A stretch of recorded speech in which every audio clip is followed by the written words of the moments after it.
Welcome to Small Business Talks. My name is Shiraz Sadiq, and this is the Entrepreneurial Resilience Series brought to you by Gavreau Accounting Tax Law Advisory and Canadian SME Business Magazine.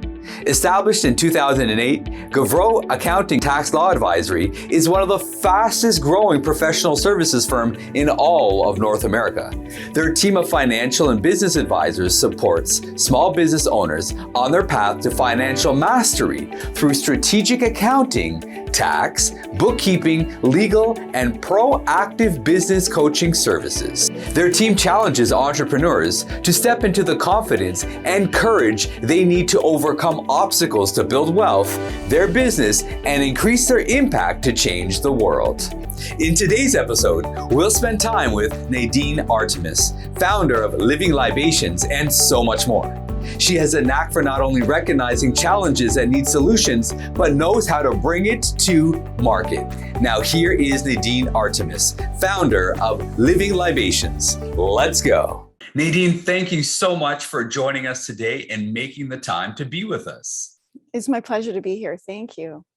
Well, when I was first introduced to you, it's like, who is this Nadine person? Hey, this is not sketchy, but I always do this. We'll just call it research, not stalking. I immediately had to. Okay, so who is Nadine Artemis? I got to figure out. You have a fascinating story, and just your journey has been tremendous. Can you share a little bit about who you are, but really your journey and how you landed in your position today? Yeah, well, it's fun. It's been a fun ride so far. And I definitely had a childhood inclination to be mixing and concocting things, I mean, sometimes it would be like taking my mom's really expensive perfumes and then even just mixing them with like the skull and crossbones bottles, but beneath the sink, so there was that. I definitely remember being over at my friend's house in grade 2. And as we were listening to like Boney M on the record player, we were also like just, throwing stuff in the oyster blender and like, making things up. So I definitely had that. And then luckily I had a lot of time in nature, which is then where the ingredients got better. And, I'd be putting mud on my bodies or crushing geranium flowers into the mud. And I had that kind of thing. And then by grade 9, we had a lovely self-directed learning moment, that wasn't just assigned, and we had to think about what we were going to study and present for a science fair project. Mm-hmm. So that was really great. And I was in a great opportunity. I was in the library and I found a book. It was geared towards kids about making cosmetics. So I was like, oh, this is great and fascinating. And then the chapter that really spoke to me in that moment was on perfumery, because I did have bottles and bottles, but back then we didn't really get like where it was all coming from. There wasn't like 1,000 blogs on perfume history. So it was super exciting to see that really these were modern synthetic versions, but in the history, there was, the distillation of rose and frankincense and distilling plants to capture their essence. And that is what was what perfumes were originally made of, and that you could find these things in a health food store. So my mom, drove us to the big city of Toronto and went to, found my first essential oils. And in those sniffs, it's not like I really knew what was going on because we didn't really know back then, but it was like I got my first whiffs of like, blood orange, lemongrass, jasmine, and it really spoke to me differently. And then I recreated one of my favorite perfumes at the time, which was Nina Ricci's L'air de Temps. And I recreated that for the science fair project with essential oils. And so that was super fun. And then I kind of continued through teen, mixing and concocting and all that. But it was really when I got to university and I was really, I was making my own food and everything, but I was really questioning like, because now I had to actually go make things and buy things and, looking at the ingredients and everything. And I was skipping school that day. And I just saw Lisa Bonet, who later became a friend. And she even wrote a thing for my book. So that was super cool. But she talked about, the environmental impact on like food and ingredients. And that was really new. This is like, 1989 or 90 or something at that point. And so I really got into making my own things and like really started to understand like the labels of food. And that really so much that was in the supermarket was just sort of done by a handful of companies. and that, there was a lot of tricks to the ingredients, and then secondary ingredients that are not even on the label, or that, Okay. So there's two components that you're speaking about. Yes. The first one is the first moment, and the way that you described it, I could picture you in this euphoric moment, inhaling lemongrass and blood orange. But the transfiguration that happened within you, like there was a passion that arose and awakened in you in that moment. Totally. And then now through understanding, the food part, it just made me go, like, within the same weeks, I was like looking at the stuff in my bathroom, which I thought was like, green beauty at that time. And I was just like, oh my God, it's just this petroleum promised land. And it's a lot of the same weird ingredients. Sorry, I gotta make sure you repeat that. Yes. Petroleum promised land. Yes. Okay. I've never heard it said that way, but I get what you're saying. I'm sure the audience understands so as well. there could be like a label of a field of lavender, and then you look at the ingredients and it's just really a lot of BS. You know what I mean? And again, it's like, the 50 types of petroleum, which I don't want on my skin. There's no cell in our bodies that's actually charged for petroleum, right? As of right now, yes. The audience still doesn't know what you do. So today, let's fast forward to today. Oh yeah. Right. So what is it that you do? I'll just end with just also saying at that moment. So I'm understanding the labels, and then I start to concoct, because now I finally have an excuse to make everything. Because when I was a kid, it was just this like blending thing with no purpose. Sure. But now it's like, oh my God, there's really if that green beauty product that the whole brand that I was using is not real, then then there's a whole world of like a whole realm, that a missing niche for like real products that actually do things. And so then I really deep dived into essential oils and ingredients and books from the 1800s, and there wasn't enough in Canada raw materials, so I was writing to distillers all before the internet, and then getting samples of just the most rare, exotic, and quite actually pretty normal oils like a tea tree or lavender, but they were so different because the ladies quality. And gentlemen, right before your eyes is the founder of the organic movement. She was doing organic before organic was even a twinkle in your eye. And so you literally were so moved by what you received from that from the way that you described rubbing the realness mud, cut through, right? Right. And when you were younger than that, just rubbing mud everywhere and just frolicking in the forest, and all these convoluted into one amazing moment where you're like, okay, now I'm cooking and now there's food. Yeah. Wait a second. I can't stop discovering and recovering what may have been a lost way of living. Yeah. And also because for thousands of years, skincare and beauty care was so simple, right? And that was really with the advent of, different synthetics and like all that thing where sort of the pharmacopoeia and the natural world just started to split. Okay. And so I was bringing them back together, because I was like, if we're going to be putting stuff on our bodies, like, let's look at like tincturing trees and pressing petals and working with all those emollients and oils. And then I really started to make, my first lip balms, perfumes, creams, and then, giving them and eventually selling them to friends and family, and it being very successful for clearing up things like rosacea, eczema, acne, all the things that people are burdened about with their skin. And that's where it began then. That's where it began. So you found an application for your experimentation. Yes. And then it was well received and it was working. So that was really exciting. So I finished my degree. I really felt like I had to finish it and really get on with my life. And so then in 1992, 30 years ago, I opened up North America's first full concept aromatherapy store on Queen Street in 1992. And ladies and gentlemen, I know a little bit about her history, so I wasn't joking about her being the mother of organics. When she says literally, for the whole organic movement, a little OG. Right. And when you're talking about the 90s, early 90s, that and placing that on Queen Street. Now, ladies and gentlemen, some of you might be younger than us, but being on Queen Street in the 90s was a very eclectic group of shops. Yeah. They were innovators. They were the ones that were experimenting and trying new products, innovations, fashion.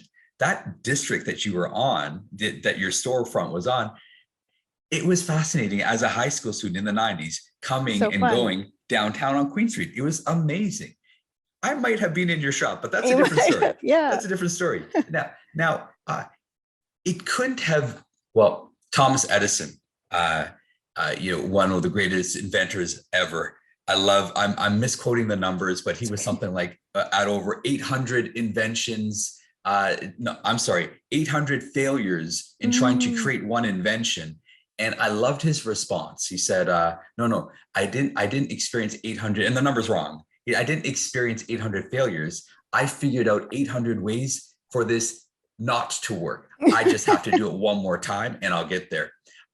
Can you tell us some stories about your mixing A with B? You thought it was going to equal C, but it really didn't work out that way. Can you tell us about those moments where you were really excited about it working, but it didn't work out?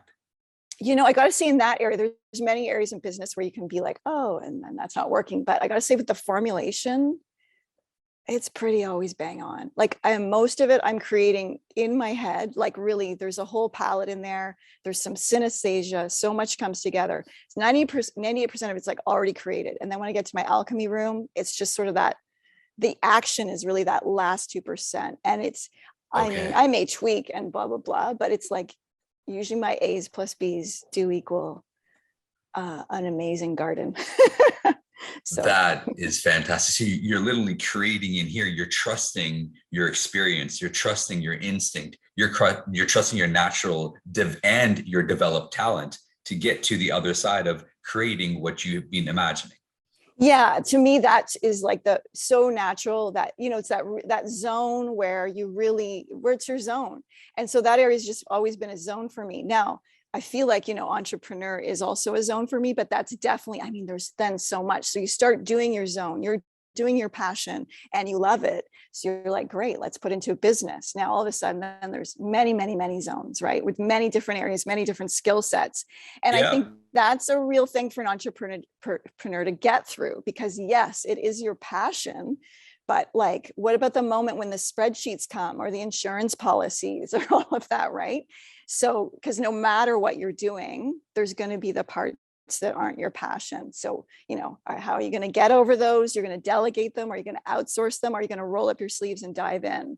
So I feel like that is often the challenge. Yeah. Yeah. So let's talk about that a little bit more, because you're right. People get into business because they feel that they solve a problem. They have a market that they have a market that will help people with their product or service that they've been able to generate and create. Mm-hmm. And they have a passion for their product, but you're saying something different. You're saying, if you want to succeed as an entrepreneur, you must have a passion for business. Well, in the same way, know your strengths and weaknesses in that area and go, okay, where do I need help? Where am I, or where I'm going to dive in for a year and then get help or whatever. So you got to know it's not all roses, right? Because it's, again, your passion then is going to be surrounded by stuff as you move it into the ethers, out of the ethers into real life. I'm hearing you loud and clear. As you know, my background, the training that I deliver is based around sales and effective communication. The amount of amazing inventors and innovators that I meet on a regular basis, whose product literally can transform the world, but they've never developed the ability to communicate effectively what they do and how it can benefit their audience or market. Communication is one of those skills. You mentioned the spreadsheets. Just because you're good at it doesn't mean you're a communicator. It doesn't mean you're a marketer. It doesn't mean you know how to do your bookkeeping. So there's just so many things. And so it's just about also navigating that, knowing that there's those things that maybe aren't so thrilling. And then, what are you going to do about it? Because it doesn't mean you have to be doing the bookkeeping or the communicating or the marketing, right? So it's just like, always following your strengths and knowing your strengths, which I think really as an entrepreneur, you've got to also just keep knowing yourself, because that's where everything's the fountain of everything that's coming out. So you got to know that. If we could just pour that in a bottle right now and serve it up to our audience, because what you're saying is so powerful. You have to know your strengths and weaknesses. Mm-hmm. Your passion will always propel you forward, but it'll only propel you in the direction of your passion. But being an entrepreneur takes a lot more than simply being passionate about your product or service. There are so many elements that go into it. Now, you've referenced this so many times. If you don't have that skill set, or you actually detest, it might be a strong word, accounting, for example. The amount of people that suffer because their books aren't clean and clear, because they don't like numbers, their businesses cannot explode to the degree that they would love it to. Now, both you and I have the benefit of knowing a group like Robert Gavreau and Associates, right? Obviously, that's where they step in and they can help out. When did you learn, as you began to know yourself, what you should farm out and what you should learn and do and deliver yourself?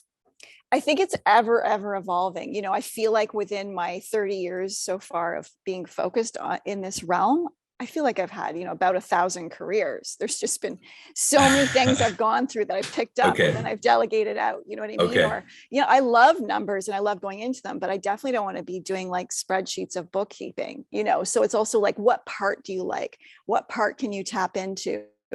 And then really, and then delegation can be such a beautiful thing, because then you find that person that then takes what you've been doing and does it better, you know, and then you get free. But then I feel it's almost like a sort of like berry bushes or raspberry brambles, right? You go in, you cut off the old canes, and then all of a sudden you've got more growth. So I feel like that's a continual cycle of like, what do you got to eliminate? What are you going to move forward? You know, it's a continual taking stock, which is beyond just inventory. It's like continually taking stock of your skill set, your resources, and it's a bit of a dance, you know. But as that captain of the ship, those are the things, you know, as you're kind of reading the winds, you've got your hand on the wheel and you're taking stock. It's so hard though, Nadine. I'm going to take on the voice of an entrepreneur now. Yes. Okay? Yeah. It's so hard. Okay. Because all I'm good at is doing my product, my service. And it's hard for me to let go and give control over a key area of responsibility to someone else. Yes, totally. If you look back as you were growing your team, how were those internal moments where you're like, okay, I probably need to bring somebody in to champion our production, to champion our marketing, to champion this area and that area? What did you go through in those moments that you can help our audience also learn, hey, you got to let go? Well, I think, but again, you don't want to let go into like, you know, not a good thing to let go into. So you always want to like, let it go into like, obviously somebody can take it on that's better than you, or, you know, or an outside source. So your area to strengthen or know is like that muscle of discernment that you really want to have sharp, because I feel like, you know, as you know, the entrepreneur, you need to be really knowing how you make decisions, having that muscle of discernment worked out, so that because I feel like, you know, you could just be like making decisions all day. So you've got to tune into what is your own intuition, your own gut instinct, and make decisions without doubt. And then also do your discernment, you know, and hopefully you're passing on to like a better skill set. So you don't even have to think about the dichotomy of letting go of control or not. It's like, you know, allowing that next level to occur, but in the best situation possible. So the handoff is just better, not trepidatious. Ladies and gentlemen, we're in conversation with Nadine. Now, if I were to name her company, I'd be selling her short, because there's so much more to her. Not only is she an entrepreneur, she's a founder, she's a philosopher, she's an author. And you know what? She's just a good person on top of all of that. We're going to be right back. And when we come back, we're going to dig into her company, what they do, and how they're going about transforming their niche in the market. We'll be right back. Successful entrepreneurs and business owners who achieve greatness get there because they have the confidence to do extraordinary things. They have the confidence to make informed decisions based on their knowledge of 3 areas: where they are now, where they want to go, and the steps they need to get there as quickly and successfully as possible. Successful entrepreneurs and business owners get that confidence by being backed by North America's greatest business and financial advisors. At Gavreau Accounting Tax Law Advisory, we support entrepreneurs and small businesses by giving them the confidence they need to achieve greatness. To be the best, you need to be backed by the best. Don't wait. Get started on your journey to greatness today. Welcome back, everyone. Of course, today we're in conversation with Nadine. Now, Nadine, up to this point, we still don't know what you do and where you do it. Can you tell us about your operation and the businesses that you run? Yes, well, so the beautiful line that we have is called Living Libations. and we make that in the woods in Ontario, up in cottage country. Mhm. And that really just flows out into, we ship like internationally all over the world. There's a real, devote, just people, users, people just, I mean, I've had clients now for 30 years because of just the consistency and Wow. the beauty of like just that what we create really works. And so, as back to that university me that was exploring all the ingredients and also, really looking at the body and how do we, all these sort of common things that come up in our daily care, like acne or cavities, like the mouth, the body, the skin, whether it's eczema or psoriasis. So all of these things, I'm very passionate about figuring out, how we can just sort of live a peaceful existence with our body, how we can feel comfortable in our own skin and, feel confident, because if you have cystic acne for a decade, it's going to chip away a bit at your confidence, right? And just feeling comfortable in your own skin. Yeah, from a sales perspective, we're very familiar with COA, right? Cost of acquisition, of a new client. How much do you have to actually spend to get a new client? And you're saying you've been rocking with clients for 30 years because they trust your product that much. Yeah. Like immediately in my head, I'm like, because I got a house full of ladies. I got to get that website, immediately get them hooked on you. Because if it works, right? It works. Exactly. And so from a formulation perspective, if it works, it works. Mm-hmm. In entrepreneurship, it doesn't always work that way because the market shifts and changes. Yeah. And because so now you have to recalibrate according to market conditions, like we've all had to do over the last few years because of this in a cloud. way, I just feel like we just keep in our own realm. We just feel like we just keep leading with our vision, and we don't, obviously we're going to be agile and adaptable, but we just, we don't actually create to a market. We create our market. It feels like, Okay, say that again, because I think that's important for our audience to recognize and really ingest. I think what I said was that we don't cow to like a market. We don't bend to markets. We create our market. And I feel like, and that just feels really in depth in me, because it has been about 30 years, where I've just been sort of forging ahead and like creating the products, that I think we all need.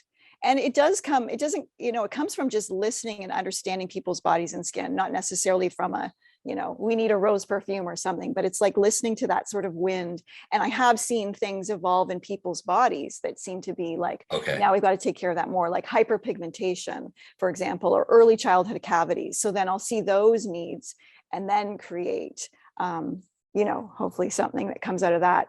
So, that's also why we've got a vast realm of things that we create. So it's also like, I think you can also be with us for 30 years because there's a depth to what we are making. And there's, a breadth to really like for options. And we also just keep moving things forward. Like we've got it's been about 20 years on my to-do list.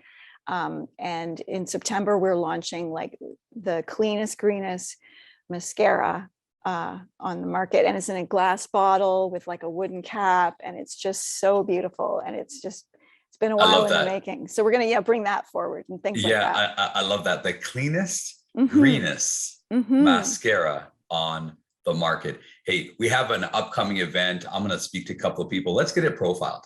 Sure. And here's why. When you meet passionate people, that it's more than passion. You're actually willing to do something about your passion and take it to the next level, which is creation, and then take it to the next level beyond that in its presentation to the market and present it as a solution to people. Now, when you speak about 30 years, you've collected some names. Now, feel free. I know that you're not braggadocious. You're not one to boast and brag. That's not who you are. So let me do it on your behalf, if that's okay.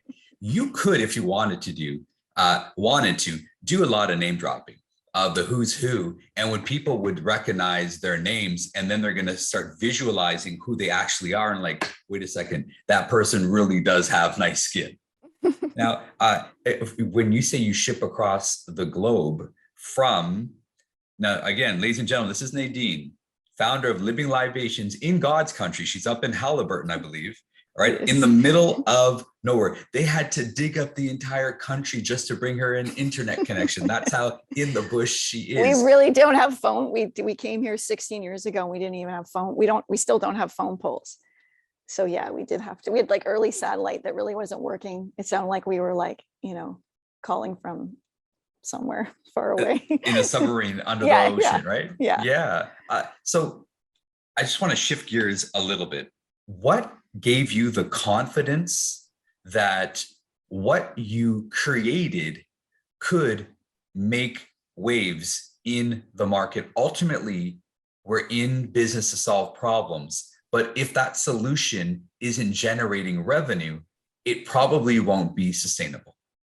Ultimately, what we do actually has to generate dollars. Yeah.